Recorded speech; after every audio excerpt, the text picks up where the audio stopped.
Astaghfirullah. Assalamualaikum warahmatullahi wabarakatuh.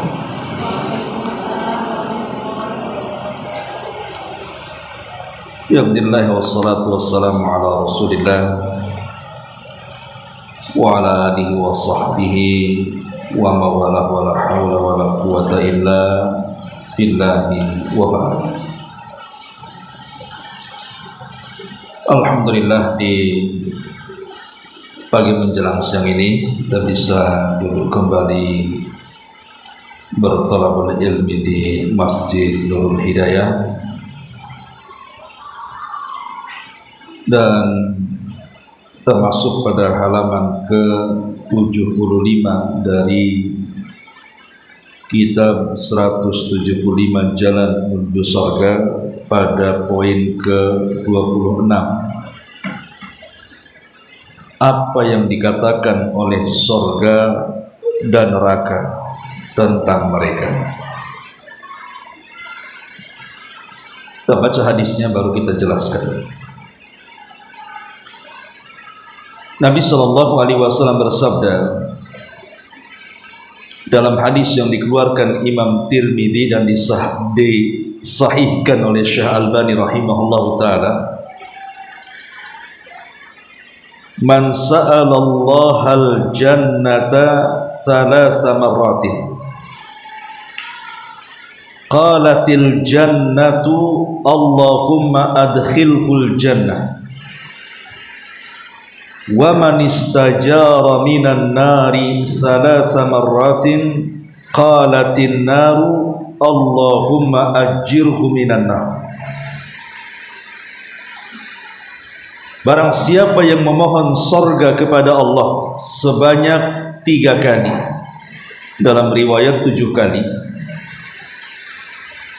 maka sorga akan berkata, ya Allah, masukkan ia ke dalam sorga. Dan barang siapa yang memohon dijauhkan dari api neraka 3 kali, dalam riwayat 7 kali, maka neraka akan berkata, ya Allah, jauhkanlah dia dari api neraka. Ma'asyiral muslimat yang dimuliakan Allah subhanahu wa ta'ala, hadis ini adalah hadis yang sangat agung sekali, karena menjelaskan tentang keutamaan orang-orang yang berdoa meminta surga dan dijauhkan dari api neraka. Karena bagaimanapun tidak ada kesuksesan siapapun di dunia ataupun akhirat melebihi orang yang dikeluarkan dari neraka dan dimasukkan ke dalam surga. Itulah orang yang paling sukses. Makanya Allah mengatakan di dalam surah Al-Imran ayat 185, faman zuhziha 'anil nari wa udkhilal jannata faqad faz wa mal hayatud dunya illa mata'ul ghurur. Siapapun yang diselamatkan dari api neraka kemudian dimasukkan ke dalam surga, itulah kesuksesan yang nyata. Dan tidaklah kehidupan dunia itu kecuali hanya menipu belaka. Karena ada orang yang berpikir orang dikatakan sukses itu kalau bisa menjadi orang kaya, atau dikatakan sukses itu kalau mencapai titel tertentu dalam pendidikan, atau mungkin mencapai pangkat dan jabatan atau kepemimpinan tertentu. Ya, itu mungkin dikatakan sukses, tapi bukan sukses yang hakiki. Karena sukses yang hakiki adalah ketika Allah keluarkan kita dari neraka dan Allah masukkan ke dalam surga, itulah kesuksesan yang nyata. Karena kalau orang sudah masuk surga, segalanya pasti akan didapat di dalam.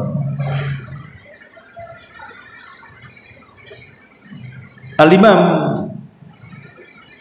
Al-Maqdisi rahimahullahu ta'ala Al-Imam Al-Maqdisi, seorang alim min ulama'i salaf, Abdul Ghani Al-Maqdisi, beliau mengatakan bahwa ketika seorang hamba berdoa kepada Allah Subhanahu wa ta'ala,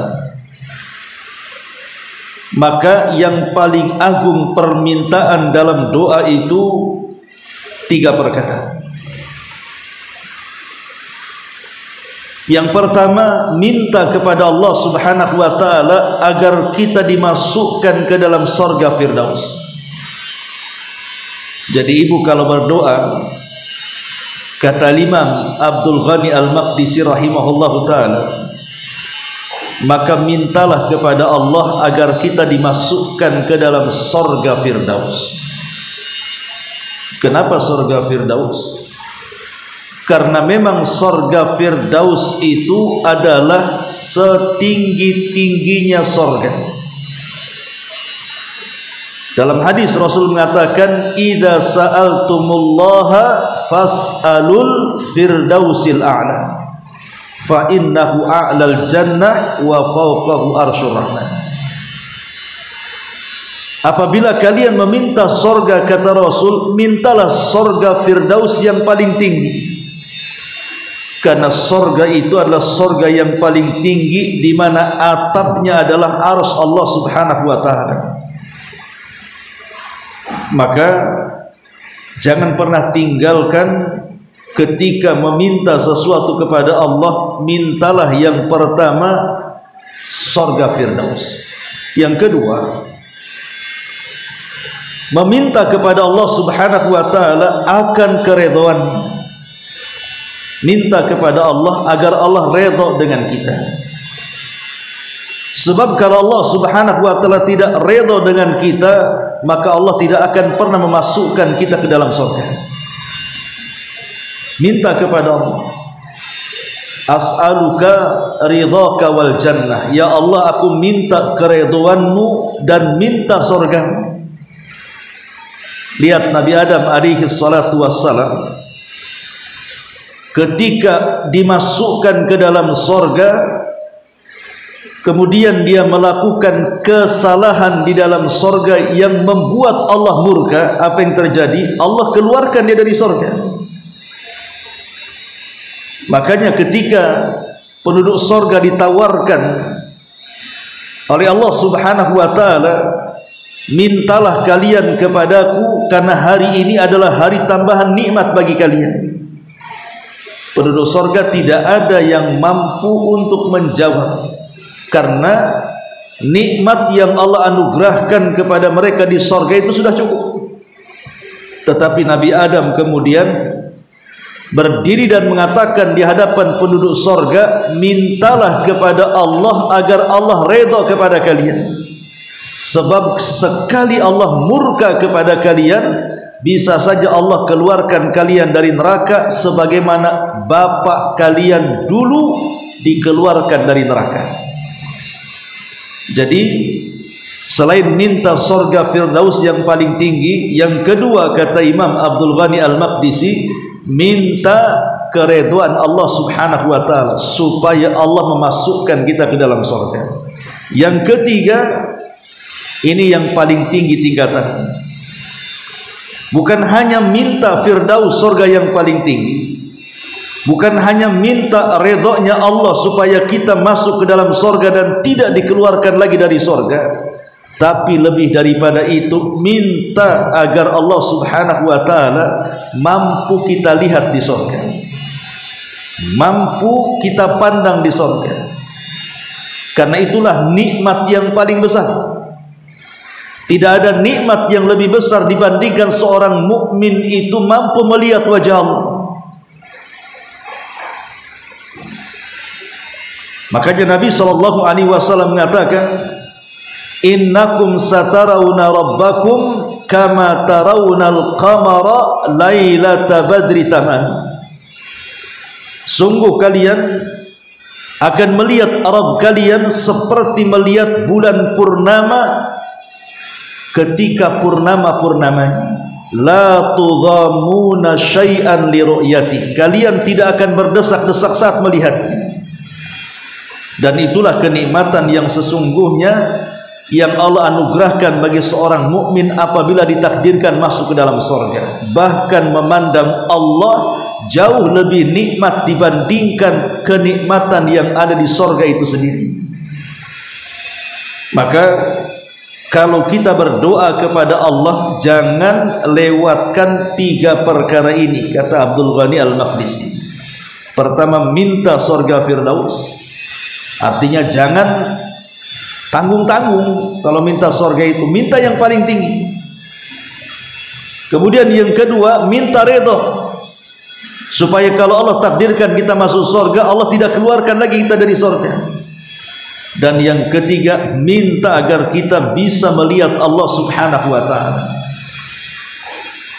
Sebagian yang ulama yang lain menambahkan satu lagi,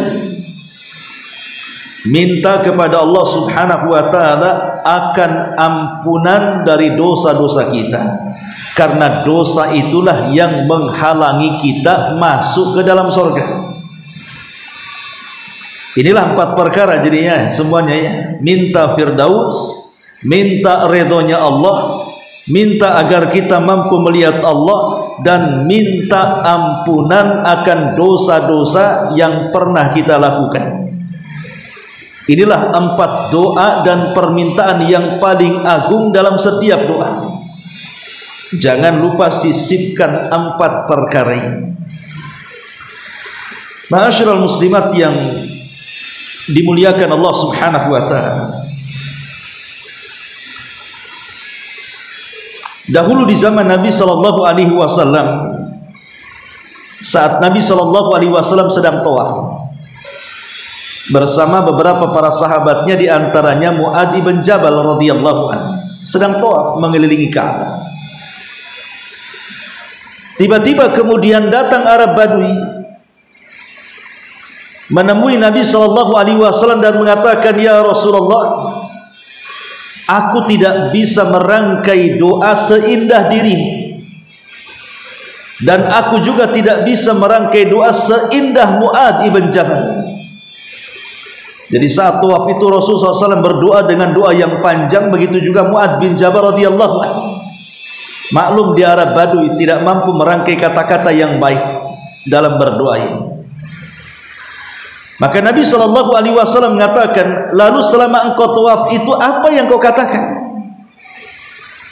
Maka kemudian Arab Badui ini mengatakan, "Aku hanya meminta kepada Allah saat tawaf agar aku dimasukkan ke dalam surga dan dikeluarkan dari api neraka." Maka Rasul mengatakan, "Haulaha nudandin." Sesungguhnya sekitar itulah kami dan juga sahabat Mu'adz berdoa. Sebenarnya intinya ke situ, itu maksudnya. Dan di sini ada pelajaran, ya, bahwa inti daripada doa itu cuma 2. Pertama, minta kepada Allah agar kita tidak dimasukkan ke dalam neraka, dan yang kedua, minta kepada Allah agar kita dimasukkan ke dalam surga. Itu saja inti doa itu. Mau bahasanya panjang, mau bahasanya pendek, mau disusun kata-katanya dengan apapun, tetap intinya cuma 2. Kita minta kepada Allah jangan dimasukkan ke dalam neraka, dan minta kepada Allah agar kita dimasukkan ke dalam surga. Itulah yang dikatakan Nabi kepada Arab Badui ini. Karena Arab Badui ini kan mendengar doanya Mu'adz panjang sekali, doanya Rasul panjang sekali, maka ini mengatakan, "Rasul, aku tak pandai merangkai doa seperti kamu." Makanya Rasul mengatakan, "Lalu apa yang kau katakan ketika engkau tawaf itu?"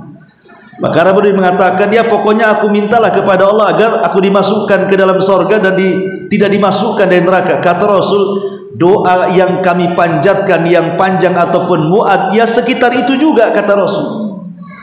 Di sini ada syariat, kalau kita sedang tawaf baik umroh atau haji, maka jangan mengikuti doanya mutawif, doa sendiri. Karena Arab Badui ini kan doa sendiri, tidak mengikuti doanya Nabi. Karena yang punya keinginan itu bukan orang, tapi kita yang punya keinginan.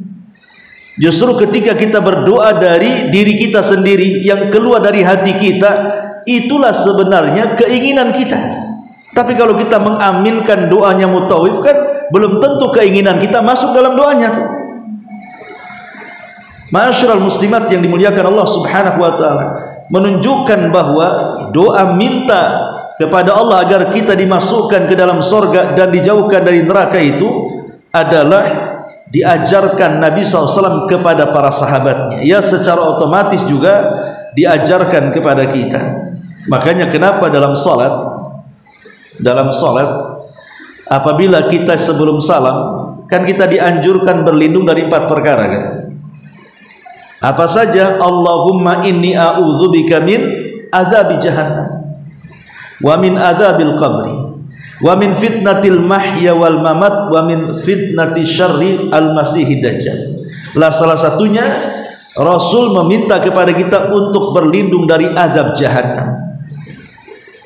Ini juga diantara pentingnya kita berdoa kepada Allah Subhanahu wa taala agar kita dijauhkan dari neraka. Karena siapa yang tahan dengan neraka? Jangan cerita neraka. Terkadang teriknya matahari di siang bolong saja kita sudah tidak tahan. Atau mungkin kita dalam rumah tiba-tiba mati listrik, kemudian haredang bahasanya ya, saking panasnya gitu kan, kita aja tidak tahan itu. Padahal kan tidak membuat kita mati, tapi kita saja sudah gerah. Apalagi kalau dalam bentuknya api, seseorang berada di rumah kemudian terbakar, kita tidak bisa keluar dari situ.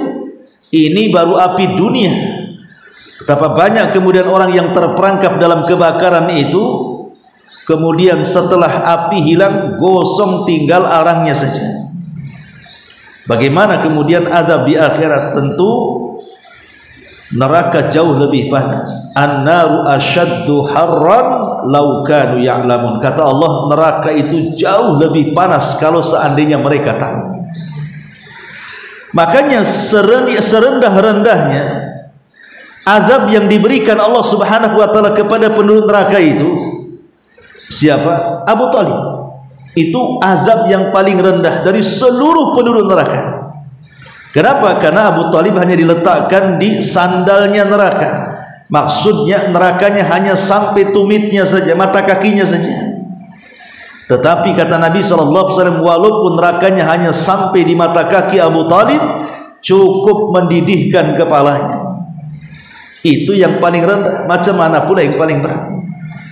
Makanya wajar kalau seandainya kita meminta kepada Allah agar kita betul-betul dijauhkan dari api neraka. Karena setiap muslim itu pasti akan menyeberangi neraka. Tidak ada satupun manusia kecuali akan menyeberangi neraka. Kenapa menyeberangi? Karena titian itu terbentang di atas jahanam. Titian sirat itu yang kita akan meniti di atasnya, itu bawahnya jahanam. Dari sini Allah mengatakan di dalam Al-Quranul Karim, wa in kuntum illa wariduha, setiap kalian pasti akan melewati neraka. Maksudnya lewat titian. Disitulah manusia tidak akan ingat siapapun kecuali dirinya. Apakah dia sanggup melewati ataukah terjerembab masuk ke dalam jahanam. Makanya dari sini Nabi menganjurkan agar kita senantiasa berlindung kepada Allah dan meminta akan dijauhkan dari api neraka. Baik, sedikit daripada syarah hadis ini. Di sini Rasulullah SAW mengatakan, man sa'alallaha, barang siapa yang meminta kepada Allah Subhanahu wa taala. Man sa'alallah, barang siapa yang meminta kepada Allah al-jannata, surga. Berapa kali? Thalatha marratin, 3 kali. Dalam riwayat sab'a marrat, 7 kali. Kalimat meminta surga kepada Allah tentu bukan hanya meminta biasa, tetapi bisidkin wa imanin wa husni niyatin wa ilhain, kata ulama. ketika kita meminta kepada Allah Subhanahu wa taala surga 3 kali, maka permintaan surga kepada Allah itu bisidkin dengan kejujuran, wa imanin dan keimanan, wa husni niyatin dan baiknya niat, wa ilhain dan betul-betul merengek bahwa kita ingin masuk ke dalam surga. Jadi harus ada 4 perkara yang mengiringi permintaan ini. Pertama, harus jujur, jangan ada dusta. Yang kedua, harus ada iman, jangan ada kufur. Yang ketiga, harus baik niat, bukan buruk sangka kepada Allah. Dan yang keempat, harus ilha, betul-betul merengek seperti anak kecil yang menginginkan sesuatu dari orang tuanya, betul-betul ingin masuk ke dalam surga. Kalau tidak ada kejujuran dan keyakinan, maka selamanya Allah Subhanahu wa taala tidak akan mengabulkan doa kita. Karena Allah akan mengabulkan doa itu selama kita yakin akan permintaan kita kepada Allah dan akan pengabulan Allah kepada kita. Harus yakin dan tidak boleh ragu-ragu, apalagi kemudian sampai meragukan Allah Subhanahu wa taala. Kemudian juga ada larangan, tidak boleh meminta itu dengan cara tafsir. Tafsir itu tidak boleh, Bu. Kalau minta surga itu dirinci, tidak perlu. Itu ada larangannya. Tidak boleh berdoa dengan rinci itu. Ya Allah, masukkan aku ke dalam surga. Kalau bisa istananya warna pink, kalau bisa tamannya ini pohonnya, itu pohonnya, sungainya. Tidak perlu. Justru tidak boleh berdoa dirinci itu. Cukup minta kepada Allah surga. Karena Allah sudah paham hajat kita. Ngapain kita rinci? Allah sudah tahu keinginan kita. Tanpa kita ucapkan pun Allah sudah tahu keinginan kita. Makanya tidak perlu dirinci juga. Jadi barang siapa yang minta Allah al-jannata, surga, thalathan, 3 kali, thalatha marrat, qalatil jannah, maka surga akan berkata, Allahumma adkhilhul jannah, ya Allah, masukkan orang ini ke dalam surga. Di sini ada faedah tentang ta'zimun lisail. Jadi Allah Subhanahu wa taala ingin mengagungkan orang yang meminta. Jadi Allah ingin mengagungkan orang yang meminta, di mana Allah Subhanahu wa taala menciptakan surga ini dan mampu bicara. Jadi surga bisa bicara, Allah yang membuat bicara surga. Dan setiap yang meminta kepada Allah surga, maka surga akan membalas, akan menjawab dan mengatakan, ya Allah, masukkan orang ini ke dalam surga. Dan bicaranya surga tentu dibawa kepada hakikatnya. Karena terkadang makhluk yang secara tampak tidak ada lisannya, tapi rupanya mereka dibuat Allah bicara. Contoh umpamanya batu ataupun pohon. Nabi SAW di masa sebelum masuk ke fase kenabian, selalu ada orang yang menyampaikan salam. Jadi kalau dia berjalan di sebuah tempat, kemudian ada suara assalamu alayka ya Rasulullah, padahal di zaman itu Rasul diangkat jadi Nabi. Ditengok ke kiri, ke kanan, ke depan, tidak ada orang. Tapi setelah kemudian diangkat jadi Nabi, baru sadar. Sampai Rasul mengatakan, aku tahu di mana batu dan pohon sewaktu mereka mengucapkan salam sebelum aku diangkat jadi Nabi. Yang namanya batu itu kan tidak punya lisan. Coba tengok batu, ada lisannya? Ada mulutnya? Kan nggak ada. Pohon juga nggak ada. Tapi kenapa kemudian mereka bisa mengucapkan salam dan didengar Nabi SAW? Allah yang membuat bicara. Allah ala kulli syai'in qadir, atas segala sesuatu maha mampu. Mampu membuat pohon bicara, mampu membuat batu bicara, termasuk mampu membuat surga bicara dan neraka juga bicara. Lah di antaranya surga akan mengatakan bagi orang-orang yang meminta kepada Allah dirinya, maka surga akan mengatakan, ya Allah, masukkan orang itu ke dalam surga. Ma'asyiral muslimat yang dimuliakan Allah Azza wa Jalla. Kemudian wa man istajara minan nar, barang siapa yang meminta agar dijauhkan dari api neraka salasan 3 kali, salasa marratin 3 kali, atau sab'a marratin 7 kali dalam riwayat, qalatin nar, maka berkata neraka, Allahumma ajirhu minan nar, ya Allah, jauhkan orang ini dari api neraka. Lah sama sebagaimana kita meminta surga, perlu adanya kejujuran, perlu adanya keimanan, perlu adanya baik sangka kepada Allah dan merengek kepada Allah. Maka begitu juga saat kita meminta dijauhkan dari api neraka, maka harus dengan kejujuran, keyakinan, baik niat, dan juga merengek kepada Allah Subhanahu wa ta'ala, baru doa kita akan dikabulkan. Jadi sama, perlu ada 4 perkara tadi ya. Kejujuran, kemudian iman, maksudnya keyakinan, kemudian wa husni niyah, dan juga baiknya sangka kita kepada Allah dan tidak berburuk sangka, wa ilha, dan juga merengek meminta agar betul-betul kita dijauhkan dari api neraka. Baru neraka akan mengatakan, Allahumma ajirhu minan nar, ya Allah, jauhkan dia yang meminta agar dijauhkan dari neraka, jauhkan dia dari api neraka. Ma'asyiral muslimat yang dimuliakan Allah Subhanahu wa ta'ala, lah al-isti'adzah minan nar, meminta perlindungan dari api neraka ini sangat dianjurkan. Makanya lihat, di antara bagian daripada doa sapu jagat, doa sapu jagat, Allah katakan apa? Rabbana atina fid dunya hasanah wa fil akhirati hasanah wa qina adzabannar, wa qina adzabannar. Minta agar kita dijauhkan dari api neraka, minta agar kita tidak dimasukkan ke dalam neraka. Ma'asyiral muslimat yang dimuliakan Allah Subhanahu wa ta'ala, tentu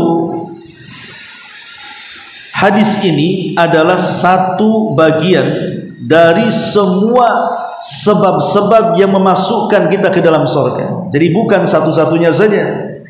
Kita berdoa kepada Allah agar kita dimasukkan ke dalam surga, dijauhkan dari api neraka, tapi di sana ada sebab-sebab lain supaya kita terhindar dari neraka dan dimasukkan ke dalam surga. Seperti apa? Pertama, al-iktsar minal a'mali shalihah, perbanyak amal saleh, memperbanyak amal saleh, karena memperbanyak amal saleh itu salah satu sebab kita akan dimasukkan ke dalam surga. Kemudian yang kedua, imhalul mu'sir,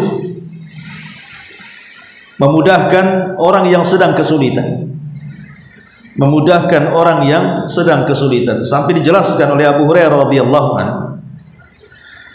Jadi ada seseorang yang tidak pernah melakukan amalan sedikit pun, tetapi saat di dunia dia pernah menghutangi kepada orang, menghutangi kepada orang. Ketika pada waktu bayar, rupanya orang itu tak sanggup bayar. Akhirnya kemudian dia pun menganggap lunas hutangnya. Sudahlah, saya ikhlaskan, saya sedekahkan untuk. Jadi ketika kemudian orang ini wafat, dipanggil oleh Allah Subhanahu wa ta'ala, kemudian ditanya, ada enggak amal soleh yang bisa kau tampakkan kepada? Dia mengatakan, aku tidak punya apa-apa, kecuali dulu aku pernah menghutangi kepada seseorang, ketika dia tidak sanggup bayar, akhirnya aku sedekahkan. Maka Allah Subhanahu wa ta'ala mengatakan, sebagaimana engkau sudah memudahkan orang itu, maka kata Allah, kumudahkan engkau untuk masuk ke dalam surga. Maka diantaranya apa? Imhalul mu'sir, memudahkan orang yang kesulitan, itu satu diantara sebab-sebab kita dimasukkan ke dalam surga. Ini yang kedua. Yang ketiga, imatatul adza anit thariq, membuang hal-hal yang membahayakan orang yang lewat di jalan. Umpamanya ibu nih ke pengajian datang kemari, boleh jadi mata ibu tertuju di jalan ada paku, ada beling, ada batu yang kira-kira kalau orang lewat nanti terinjak, atau mungkin sepeda motor bisa pecah bannya. Begitu juga sepeda mobil dan yang semacamnya, intinya membahayakan. Kemudian ibu ambillah barang-barang itu, kemudian disisihkan ke pinggir jalan. Maka sebab itu pula ibu akan dimasukkan ke dalam surga. Karena disebutkan dalam sebuah riwayat, ada manusia di surga itu yang memiliki beberapa tingkatan, padahal dia tidak banyak beramal. Ketika ditanya amalannya, rupanya dia selalu memotong dahan yang menjulur ke jalan dan membahayakan orang, dipotong. Itu amalan dia. Rupanya dengan amalan itu dia suka memotong ranting-ranting yang ke jalan raya supaya tidak terganggu manusia lewat itu. Itu pula yang menjadikan Allah berikan banyak tingkatan di surga. Padahal ini kan perkara remeh ya, maksudnya perkara-perkara sederhana. Ibu jalan nampak ada paku diambil disisihkan, kan sederhana kan. Tetapi lihat pahalanya, justru itu pula yang mengangkat derajat kita di surga. Kemudian yang keempat, az-zikr, banyak berzikir. Makanya Adaris mengatakan sabaqal mufarriduna, telah mendahului kita al-mufarridun. Maksudnya telah mendahului kita masuk surga al-mufarridun. Rasul ditanya, siapa mufarridun itu wahai Rasul? Maka Rasul mengatakan adz-dzakiruna Allaha katsira wa dzakirat, laki-laki yang banyak berzikir dan perempuan yang banyak berzikir. Kemudian yang keempat, yang kelima, al-istighfar, memperbanyak istighfar. Dan sebaik-baik istighfar adalah sayyidul istighfar, penghulunya istighfar. Kemudian selanjutnya memperbanyak ayat kursi, memperbanyak membaca ayat kursi, terutama selepas salatmu. Karena ada hadis yang mengatakan man qara'a ayatal kursi dubura kulli salatin maktubah lam yamna'hu min dukhulil jannah illa an yam. Siapa yang membaca ayat kursi setiap selesai salat wajib, tidak ada yang mencegah dia masuk surga kecuali kematian. Kemudian juga yang ketujuh, doa masuk pasar. Doa masuk pasar. Kata Nabi SAW, man dakhala suqa, barang siapa yang masuk ke dalam pasar, faqala, sebelum melangkahkan kakinya ke dalam pasar, dia mengatakan la ilaha illallah wahdahu la syarikalah lahul mulku wa lahul hamdu yuhyi wa yumit wa huwa hayyun la yamut biyadihil khair wa huwa ala kulli syai'in qadir, kataballahu alfa hasanah wa maha anhu alfa sayyi'ah wa rafa lahu alfa darajah wa bana lahu baitan fil jannah. Lihat, orang yang membaca doa masuk pasar. Dan ibu kan yang paling banyak masuk pasar dibandingkan bapak-bapak kan? Kalau bisa ibu tulis doa ini, ibu laminati, taruh di poceknya gitu ya. Jadi setiap ibu mau masuk pasar, keluarkan tuh jimatnya tuh. Kemudian baca doa ini. Setelah baca baru ibu langkahkan kakinya masuk ke dalam pasar. Karena lihat bagaimana besarnya pahala doa orang masuk pasar itu. Kata Rasul, siapa yang membaca doa ini, maka dia akan dicatat oleh Allah 1 juta kebaikan. Akan dicatat oleh Allah 1 juta kebaikan. Akan dihapuskan 1 juta kesalahan, akan diangkat 1 juta derajat, dan akan dibangunkan baginya 1 istana di surga. Hanya membaca doa ini saja. Tapi betapa banyak orang yang dilalaikan, karena kalau sudah cerita pasar itu cerita perang dengan setan. Makanya tidak akan ingat lagi dengan doa ini, karena setan berusaha kita tidak berdoa saat melangkahkan kaki ke dalam pasar. Karena memang pasar itu tempat berperangnya kita dengan setan. Kemudian yang nomor 8, ucapan la ilaha illallah. Ucapan la ilaha illallah. Kapan? Saat menjelang kematiannya. Kata Nabi sallallahu alaihi wasallam, "Man kana akhiru kalamihi la ilaha illallah dakhalal jannah." Barang siapa yang akhir ucapannya la ilaha illallah, maka Allah masukkan ia ke dalam surga. Dan itu alamat dari alamat-alamat husnul khatimah. Karena ada di zaman Abdul Aziz ibn Abi Ruwad. Abdul Aziz ibn Abi Ruwad meriwayatkan kepada kita. Jadi anak muda ini meninggal karena overdosis, karena minuman keras. Ya samalah juga di zaman sekarang itu kan ada yang overdosis gara-gara minuman keras. Boleh jadi mungkin minuman keras yang diminum itu oplosan. Kayak orang-orang desa itu karena mereka tidak sanggup minuman keras itu, kadang-kadang mereka dioplos macam-macam kan. Kadang-kadang jamu cap janggut dioplos dengan spertus. Bayangkan spertus untuk petromak, Bu. Itu dioplos tuh. Kemudian ditaruh pil BK, kadang-kadang dicampur dengan obat batuk. Diminum, bukan batuk mati, Bu. Ya. Nah, itu kadang-kadang orang yang overdosis minuman keras bisa matilah. Kejadian di zaman Abdul Aziz ibn Abi Ruwad. Orang ini meninggal karena overdosis minuman keras. Jadi saat nazar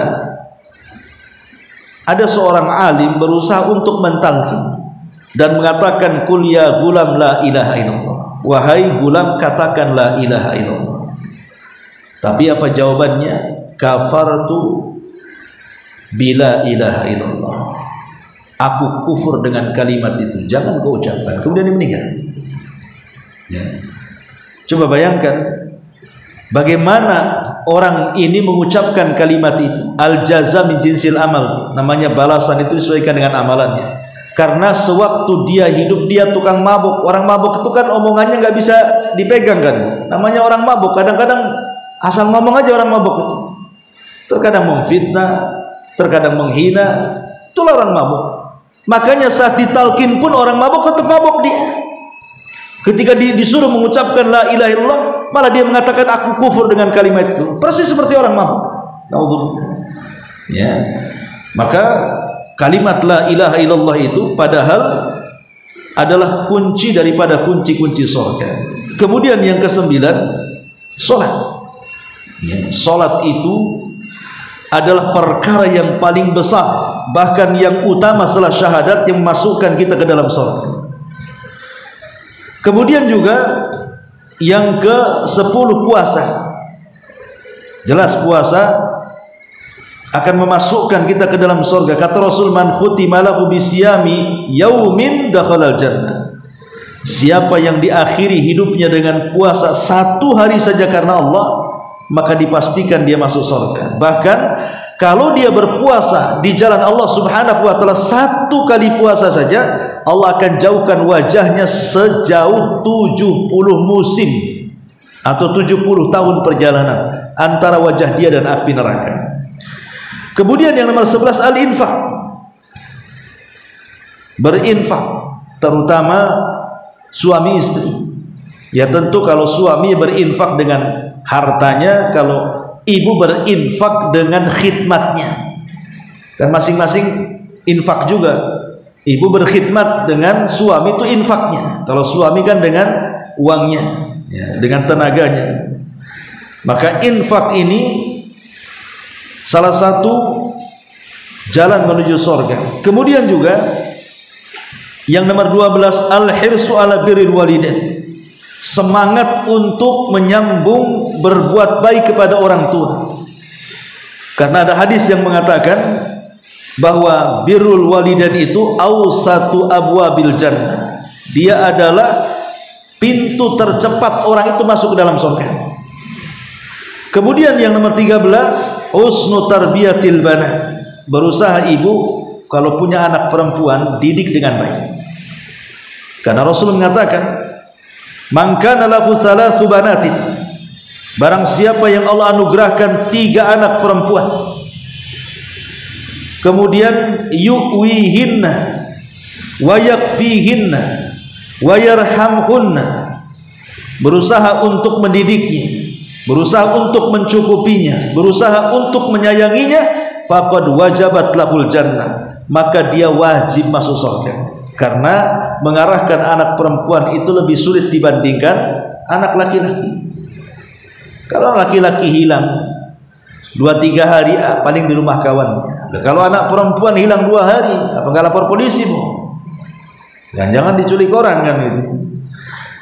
Kemudian yang nomor 14, di antara sebab orang masuk surga adalah dengan cara berbuat baik kepada pasangan, baik suami kepada istri atau istri kepada suami. Makanya ada seorang wanita di zaman Rasul, ketika ditanya tentang bagaimana posisimu dengan suamimu, dia mengatakan, aku berusaha berbuat baik sekuat aku, wahai Rasul. Maka Rasul mengatakan, fangduri aina anti minhu, lihatlah engkau dari hadapan suamimu, fa innahu jannatuki wa nar, karena suamimu itu bisa mengarahkan engkau ke neraka atau bisa memasukkan engkau ke dalam surga. Ya. Kemudian yang nomor 15, husnul khuluq, berusaha meningkatkan akhlak baik kita kepada Allah dan kepada manusia. Karena ada 2 perkara yang paling banyak memasukkan orang ke dalam surga, kata Rasul, taqwallah wa husnul khuluq, bertakwa kepada Allah dan baik akhlak kepada manusia. Dan yang terakhir adalah syahadatun nas, pujian manusia kepada kita. Jadi kalau ibu meninggal, rupanya orang Puskopkar ini muji ibu karena kebaikannya, tidak ada satupun yang mencela. Maka pujian manusia karena kebaikan kita semasa hidup, itu salah satu penyebab Allah masukkan kita ke dalam surga. Di zaman Rasul ada 2 jenazah, yang satu lewat manusia mencacinya, besoknya ada jenazah lewat, semua manusia memujinya. Maka Rasul mengatakan, yang pertama wajabat lahun nar, dipastikan masuk neraka. Kenapa? Karena manusia mencela dia, karena maksiatnya. Tapi yang kedua, wajabat lahul jannah, dia wajib masuk surga. Kenapa? Karena manusia memuji karena kebaikannya. Kalau orang kemudian dicela karena keburukannya, bahkan ada orang yang bersyukur akan kematiannya karena maksiat yang dilakukannya, dipastikan dia masuk neraka. Tapi kalau manusia kehilangan orang yang dicintainya karena kebaikannya, karena akhlaknya, karena ibadahnya, maka itu alamat orang ini akan masuk ke dalam surga. Ini diantara 16 perkara, 17 tentunya dengan hadis ini. Di antara hal yang bisa masukkan ke dalam surga adalah minta kepada Allah agar kita dimasukkan ke dalam surga 3 kali atau 7 kali. Adapun yang menjadikan kita ini masuk ataupun sebab-sebab kita dimasukkan ke dalam neraka, ya tentu adalah kebalikan daripada yang sudah kita sebutkan di sini. Kebalikannya dari 17 perkara ini, maka itu sama saja kita memasukkan diri kita ke dalam neraka. Inilah diantara faedah dari hadis yang ke-26. Wallahu a'lam bishawab. Sampai di sini. Silakan kalau ada yang mau bertanya.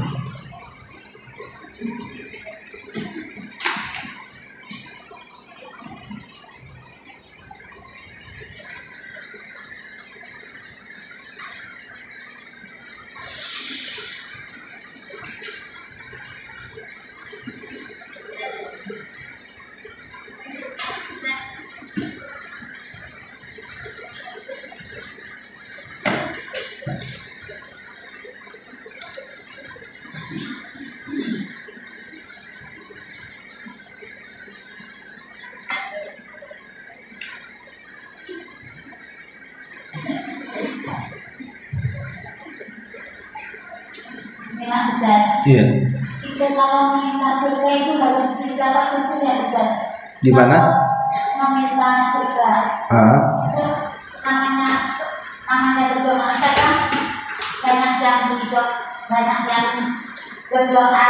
Kalau cuma dua kadang teringat satu bacanya itu nggak mampu ya Ustaz. Harusnya 2, 3 atau 7. minta surganya itu cuma satu kali atau dua kali, tapi terlewat. Ya dalam hadis ini kan Harusnya ya. ya tidak harus, ya. Cuman kan dianjurkan doa itu diulang-ulang, minimalnya 3 kali. Nah, dalam riwayat 7 kali. Bukan berarti 1 kali Allah nggak dengar, tidak. Artinya dengan mengulang-ulang doa itu menunjukkan kita ini merengek gitu maksudnya. Kayak anak kecil itu kalau minta sekali saja kan disangka nggak perlu. Tapi kalau udah berkali-kali minta pasti dikasih sama orang tuanya. Itu jadi menunjukkan rengekan kita kepada Allah. Karena Allah itu rindu dengan rengekan kita. Makanya kenapa harus diulang-ulang doa itu. Wallahu a'lam.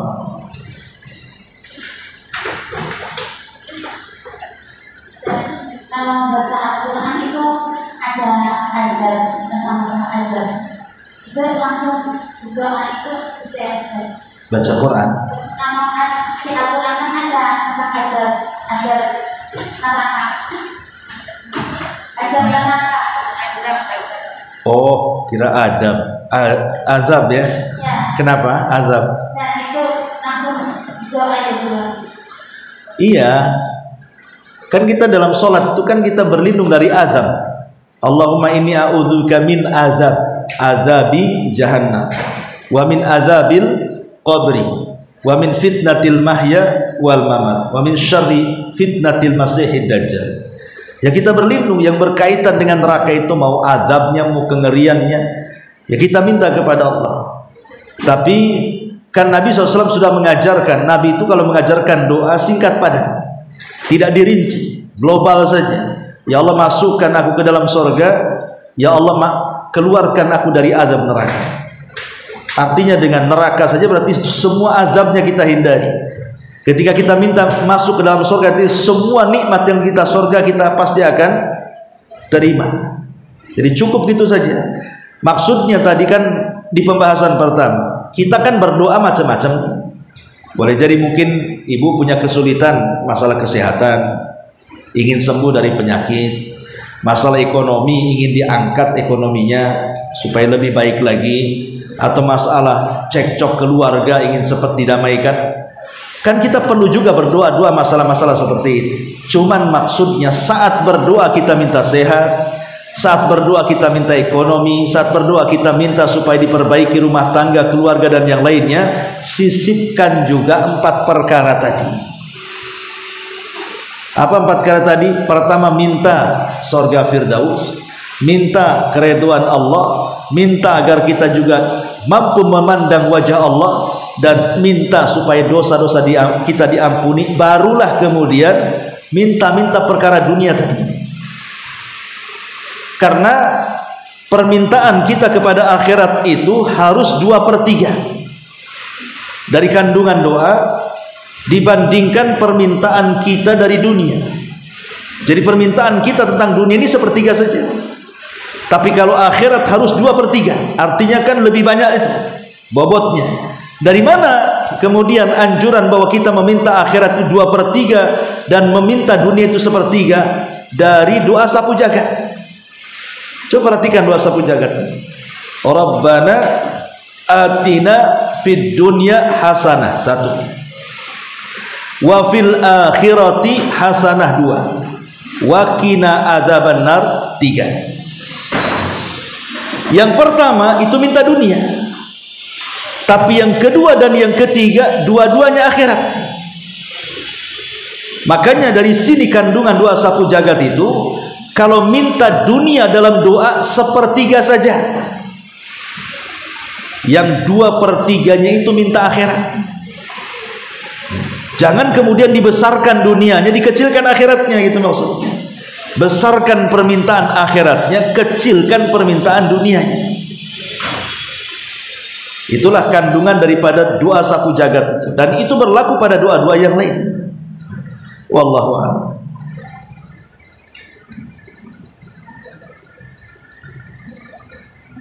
Sudah? Iya, kalau sudah kita tutup. Subhanallah bihamdika, asyhadu an la ilaha illa anta, astaghfiruka wa atubu ilaik. Assalamualaikum warahmatullahi wabarakatuh.